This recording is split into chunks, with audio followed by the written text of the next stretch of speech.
సాధారణంగా నూతన సంవత్సరం అనగానే మనందరిలో ఉండే ఒక ఆలోచన ఏంటంటే జీవితంలో కూడా నూతన అర్థం వస్తుంది.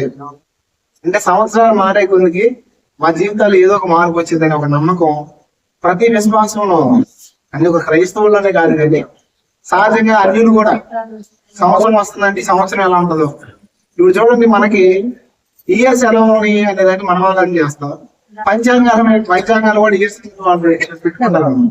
అని ఎందుకు చెప్తానంటే ప్రతి విశ్వాసంలో కూడా సంవత్సరం మారే కొంది వాళ్ళ యొక్క జీవితంలో ఏదైనా మార్పు పడతాయేమో అనే ఒక ఆలోచన ఉంది. ఇప్పుడు మనలో కూడా ఉండొచ్చు, అంటే ఈ సంవత్సరం బాగాలేదు, ఈ సంవత్సరం పరిస్థితులు బాగాలేదు, నెక్స్ట్ ఇయర్ అయినా పరిస్థితులు బాగుంటాయి అన్న ఆలోచన పరిస్థితులు బాగుంటే కలుగుతాయి సాధన. అది ఇక్కడ గుర్తుపెట్టుకోవాల్సిన విషయం ఏంటంటే పరిస్థితులు అనేవి సంవత్సరాలు మారడాన్ని బట్టి ఎప్పుడు మారవు. సంవత్సరాలు బట్టి పరిస్థితులు మారతాయి అనుకుంటే ఇశ్రాయేల్ ప్రజలు 40 సంవత్సరాలు తిరిగారు. ఎందుకు 40 సంవత్సరాలు తిరిగారు చెప్పండి? ఎందుకు 40 సంవత్సరాలు తిరిగారంటే దేవునికి లోబడిన వ్యక్తులు చనిపోయేంత వరకు తిరిగారు 40 సంవత్సరాలు. ఈ 40 సంవత్సరాల్లో దేవుడికి లోబడిన వ్యక్తులందరూ చనిపోయారు. అంటే ఇక్కడ ఎప్పుడు వారు వాగ్దాన దేశాన్ని స్వతంత్రించుకున్నారంటే సంవత్సరంలో గడిచిన తర్వాత కాదు, ఆ సంవత్సరంలో ముందుగా ఉన్న మనస్తత్వం పోయినప్పుడు. ఇక్కడ దేవుడు మన జీవితంలో ఇచ్చే వాగ్దానాలు కానీ లేదా వాక్యంలో ఉన్న వాగ్దానాలు కానీ సంపూర్తిగా మన జీవితంలో నెరవేర్చాలంటే మొట్టమొదటి మనం జ్ఞాపకం చేసుకోవాల్సింది ఏంటంటే మన హృదయాన్ని మార్చుకోవాలని తలంపు మనలో ఉండాలి. చాలా మంది క్రైస్తవుల్లో నేను బోధన విధానాల్లో కానీ మార్పులు వచ్చేసి ఏంటంటే ఆశీర్వాదం. ప్రతి సంఘం ప్రతి సేవకుడు బోధన విధానం ఆశీర్వాదం గురించే. నీకు డబ్బులు ఇచ్చేస్తాడు దేవుడు, నీకు పైసలు ఇచ్చేస్తాడు, నీకు ఇల్లు ఇచ్చేస్తుంది, నీ కారు ఇచ్చేస్తుంది. ఈ లోక జీవనోపాధి కొరకు మనకు కావలసిన ప్రతిదాన్ని దేవుడు ఇస్తాడు, ఇవ్వడం నేను చెప్పట్లేదు. అయితే ఇక్కడ ప్రాముఖ్యంగా మనం గుర్తుపెట్టుకోవాల్సిన విషయం ఏంటంటే సమస్తమును దేవుడు దేనిలో దాచి ఉంచాడంటే విధేయతలో దాచి ఉంచాడు. అందుకే మత్తయి సువార్త ఆలోచన ప్రభువారు అన్నాడు, మీరు ఆకాశ పక్షులు చూడండి, అవి విత్తలు కోయవు కొట్లో కూర్చుకున్నావు, అయినా మీ పర్వం తండ్రి వాటిని ఆ అధ్యాయులు చెబుతూ కింద ఏమంటాడంటే అన్య జనులు వీటి విషయమై చింతిస్తారంట. వేటి విషయమై? అసలు క్రైస్తవ జీవితం అనేది లోక చింతన కలిగిన జీవితం కాదు. లోక చింతన కలిగిన జీవితం ఏంటంటే అన్యుల జీవితం. అన్యులు భగవంతుని దగ్గరికి వచ్చిన ఒక భక్తి కార్యక్రమాలు చేసిన లేదంటే తీర్థయాత్రలో పోయిన దేనికోసం ఇవన్నీ చేస్తారంటే ఒకటి పాపం పోవడానికి ఆధ్యాత్మికంగా, రెండవది ఏంటంటే కోరికలు నెరవేర్చబడ్డానికి. కానీ మందిరానికి వచ్చేది మనం కోరికలు నెరవేర్చుకోవడానికి కాదు. మందిరానికి దైవభక్తి క్రమం కంటిన్యూ అవడానికి కారణం ఏంటంటే అనుదినము మనం క్రీస్తు పలుకులకి మార్చబడతాను. ఒక క్రిస్టియానిటీ ఒక మెయిన్ గోల్ ఏంటంటే అంతిమ యొక్క గురి ఏంటంటే దేవుని పోలికలోనికి ప్రతి క్రైస్తవుడు మార్చబడాలి. మీకు ఒక విషయం చెప్తానండి క్లారిటీగా. ఇప్పుడు చాలా మంది సేవకులు ఎక్కడ వరకు ఆపేశారంటే బోధని పరలోకం తీసుకెళ్తాడు మిమ్మల్ని. పరలోకంలో మీకు ఒక ఇల్లు ఉన్నాయి, డాబాలు ఉన్నాయి, బంగారంతో కడతాడు, వజ్రాలు వైడుగులతో కడతాడు, ఇంతే. మొన్న కూడా నేను రీసెంట్ పెద్ద సభలో ఒక పాస్టర్ గారు చెప్తున్నాడు, ఎవరైతే మీరు బాగా దేవుడి దగ్గర ఉంటారో వాళ్ళ కోసం దేవుడు బంగారంతో ఇల్లు కడతాడు, పరలోకం ఇల్లు కడతాడు. బైబిల్ బోధన విధానం అది కాదు. ఇదేంటంటే జక్కయ్య పెట్టకాలు చెప్పినట్టు అనమాట. బైబిల్ ఏం చెప్తుందంటే దేవుడు మొట్టమొదటిగా సృష్టిని ఇది క్లోజ్ చేసి ముగిచ్చేస్తాడు. సృష్టిని చేసినప్పుడు దేవుడు తన పోలికలో తన స్వరూపంలో మనిషిని చేసుకున్నాడు. అంటే పాపము లేని సృష్టిని దేవుడు మొట్టమొదటి చేశాడు. ఎప్పుడైతే అపవాది మాట విని మనిషి అపవాది మాట విని పాపం చేశాడో భూమి అంతా కూడా శపించబడింది. అంటే మానవుడితో సైతము ప్రతి ఒక్కరూ శాపగ్రస్తంగా మార్చబడ్డారు. దేవుని అధికారం కింద ఉన్న మనుషులు ఏమయ్యారంటే అపవాది అధికారంలోకి వెళ్ళిపోయారు. ఎక్కడికి వెళ్ళారు ఒకసారి చెప్పండి? దేవుని అధికారంలో ఉన్నవాళ్ళు అపవాది యొక్క అధికారంలోకి వెళ్ళారు. అందుకే పాపము చేసే ప్రతి ఒక్కరు పాపములకు దాసుడు, పాపము చేసే ప్రతి ఒక్కరిని అపవాది తన వశం చేసుకుంటాడు. సింపుల్. అయితే ఇప్పుడు దేవుని యొక్క సంపూర్ణమైన ప్రణాళిక ఏంటి అంటే ఇంతవరకు భూమి మీద జనరేషన్ రావాలని ఒక తలంపు దేవుడికి ఉంది. అంతవరకు కూడా జనరేషన్స్ పుడతారు. పుట్టిన తర్వాత లాస్ట్ లో ఫైనల్ గా జరిగేది ఏంటంటే ఈ భూమి పంచభూతాలన్నీ లైవ్ అయిపోతాయి. అంటే అగ్ని చేత నాశనం అయిపోతుంది. నాశనం అయిపోయిన తర్వాత జరిగే విషయం ఏంటంటే దేవుడు క్రొత్త ఆకాశాన్ని కొత్త గుర్తు చేస్తాడు. పరలోకంలో మనం ఉంటామా? కొత్త ఆకాశం కొత్త భూమి మనం ఉంటామా? అర్థమవుతుందా? పరలోకంలో మనం ఉండొచ్చు కొంతకాలమే, కానీ మనం ఉండేది ఎక్కడంటే కొత్త భూమి కొత్త ఆకాశం. క్రొత్త భూమి క్రొత్త ఆకాశాన్ని ఎప్పుడు మనం స్వతంత్రించుకుంటామంటే క్రీస్తు పోలికలోనికి మార్చబడినప్పుడు. అందుకే ప్రభు అని ప్రతి వాడు పరలోకం ప్రవేశించడు, కానీ పరలోకం నా తండ్రి చిత్తము చేయవాడే. ఒక వచనం చూద్దాం, రోమిలకు రాసిన పత్రిక 12వ అధ్యాయం. పరలోకం తండ్రి చిత్తం చేయవాడే పరలోకం కలవాడు.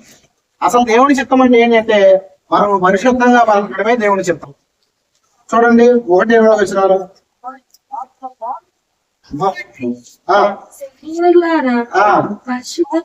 నేను చదువుతాను. కాబట్టి సహోదరులారా, పరిశుద్ధము దేవునికి అనుకూలమైన సజీవ యాగంగా మీ శరీరంలో ఆయనకు సమర్పించుకున్నాడని దేవుడి వాక్యం బట్టి మిమ్మల్ని బతిమాడుకుంటున్నాను. ఇంటి సేవ దేవునికి యుక్తమైనది. మీరు ఈ లోక మర్యాదలు అనుసరించకుండా ఉత్తమమును అతను సంపూర్ణమైన దేవుని చిత్తం మీద పరీక్షించి తెలుసుకున్నట్లు మీ మనస్సును మారి నూతన వలన రూపాంతరము. అంటే ఇప్పుడు మనం క్రీస్తు పోలికలోనికి రూపాంతరం పొందాలంటే ఏం మారాలి? మన మనసు మారాలి. అందుకే ఖచ్చితంగా ప్రతి క్రైస్తవుడు గుర్తుపెట్టుకోవాల్సింది తెలుసా, ప్రతిరోజు మారాలి, ప్రతిరోజు నేర్చుకోవాలి. ఒకసారి చెప్పండి, ప్రతిరోజు మారాలి, ప్రతిరోజు నేర్చుకోవాలి. ఈరోజు విశ్వాస పరిస్థితి ఎలా ఉందంటే కొద్దిగా వాక్యం వస్తే 4 ముక్కలు చదవడం వస్తే సాధు అని పట్టుకోలేం, కొద్దిగా పాటలు పడడం వస్తే పట్టుకోలేం. ఎందుకంటే నేను నేర్చేసుకున్నాను, నాకు వచ్చేసిందని ఆలోచన. కానీ బాగా గుర్తుపెట్టుకోండి, ఎప్పుడైతే మనలో ఈ తరం ఉంటుందో నేను బాగా నేర్చుకున్నాను, నేను భక్తి బాగా చేస్తున్నాను, మీరు ఎంత ఎదిగినప్పటికీ కూడా మీలో నాకు వచ్చింది అనే కాన్ఫిడెన్స్ రానివ్వండి. అంటే దేవుడి మీద విశ్వాసం ఉంచండి, దేవుడిని బట్టి దేవుడు ఇచ్చిన దాన్ని బట్టి సంతోషించండి. కానీ నేను నేర్చేసుకున్నాను, భక్తి వచ్చేసింది, నేను ఎదిగేశాను, నేను మారేశాను అనే ఫీలింగ్ రానివ్వద్దు. ఎందుకంటే సహజంగా మనిషికి ఉన్న మెంటాలిటీ ఏంటంటే కొద్దిగా మనిషికి రాగానే ఇక వచ్చేసినట్టు ఫీల్ వచ్చేది. అవునా కదా? వచ్చేసినట్టు ఫీలింగ్ వస్తారా? ఏదైనా ఇప్పుడు నేను పని చేసేవాళ్ళు అనుకోండి, వారికి వచ్చిన నుంచేవాళ్ళు గౌటింగ్ కొడుతున్నాను, కొంచెం గౌటింగ్ కొడతాం. నాకేమనిపించింది, నాకు పని వచ్చేసి టాపీ పట్టుకుని పని చేస్తాను అనిపించేది. కానీ ఇంకా నేర్చుకోవాల్సింది ఈ విషయాన్ని గ్రహించండి, మనం మారాల్సింది చాలా ఉంది, మనం నేర్చుకోవాల్సింది చాలా ఉంది. కాబట్టి ప్రతిరోజు నేర్చుకుందాం, ప్రతిరోజు మార్చుకుందాం. మనిషి లేదా ఒక క్రైస్తవుడు ఎప్పటి వరకు నేర్చుకోవాలంటే జీవితాంతం నేర్చుకోవాలి, ఎప్పటి వరకు మార్చుకోవాలంటే జీవితాంతం మార్చుకోవాలి. అర్థమవుతుందా? కాబట్టి దృష్టి పెడదాం, మన హృదయాలు మనం పరిశీలన చేసుకుందాం. నూతనమైన సంవత్సరం ఆల్రెడీ వచ్చింది, కాబట్టి మన జీవితం నూతనపరచబడాలంటే ఈ లోకంలో ఉన్న మర్యాదలను అనుసరించక క్రీస్తు వాక్యం అనుసరించి మన జీవితాలు సరి చేసుకుందాం.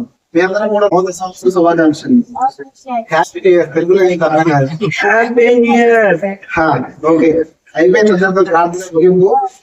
అయితే ఈ యొక్క 2026లో వచ్చేసింది కదా, 2026లో కొన్ని సంఘం ఉన్నాయి మన సంఘంలో.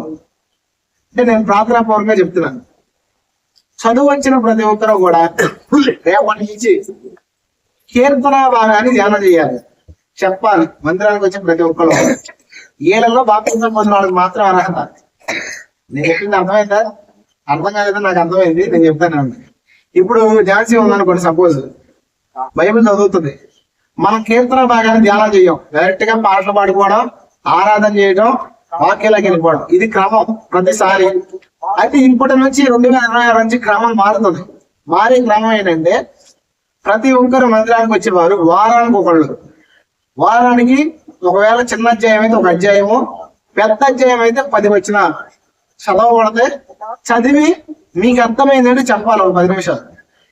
ఇది ఖచ్చితంగా చేయాల్సింది అంతే. మందిరానికి వచ్చే ప్రతి ఒక్కరు నేర్చుకోవాలి అంతే. దీంట్లో సిగ్గుపడేది లేదు. రెండోది, మేము అంత గొప్పవడం కాదనే ఫీలింగ్ మీలో రానివ్వదు. ఎందుకంటే మనలో ఉన్న ప్రతి దాన్ని సాధన చేయకుండా బయటికి తీసుకురాలేము. ఇప్పుడు నేను మైకు పట్టుకోమని పెద్ద ప్రసంగం అయిపోవాలా, నేను కూడా వచ్చిన మాటలు చెప్తూనే ఈరోజు అనేకమైన సభల్లోకి పోతాను. మీరు కూడా మీకు వచ్చిందే చెప్పండి, మీకు అర్థమైందో చెప్పండి, ఏదైనా తక్కువ అంటే నేను చెప్తాను. ఎందుకు ఈ విషయం చెప్తానంటే మనం వినువారు మాత్రమే కాక బోధించే వారిగా కూడా ఈ అవకాశం బాప్తిసం మాత్రమే. మీకు చదువు వచ్చినా మీరు వాళ్ళకన్నా బాగా బోధించాలనే తలంపున్నా బాప్తిసం పొందుకున్న వాళ్ళకి లేదు. అర్థమవుతుందా? కాబట్టి గమనించండి, రేపటి నుంచి అది ఆరంభం. రేపు ఎవరు చెప్తారో చెయ్యొద్దండి, ఎత్తాలి, లేకపోతే నేను చెప్తాను, ఎవరు చెప్పాలి. రేపు కీర్తన గ్రంథం 1వ అధ్యాయం స్టార్ట్.